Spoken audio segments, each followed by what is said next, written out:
Bueno amigos, solo le voy a mostrar el sistema de sonido que tiene el hiace de mi papá. Es año 1995. Una plancha pequeña, una plancha 800.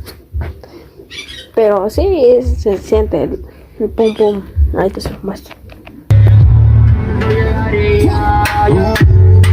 Oigan.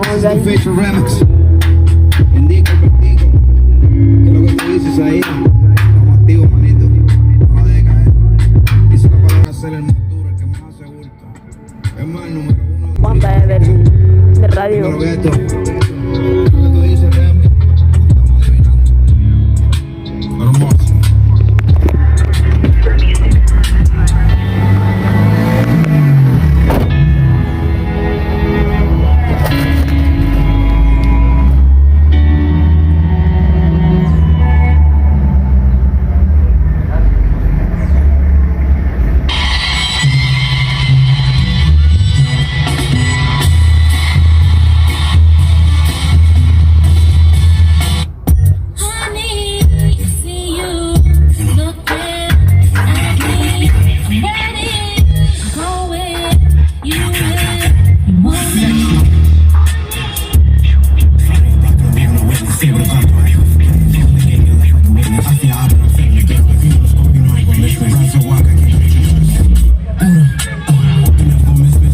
Esto ahorita está en reparación.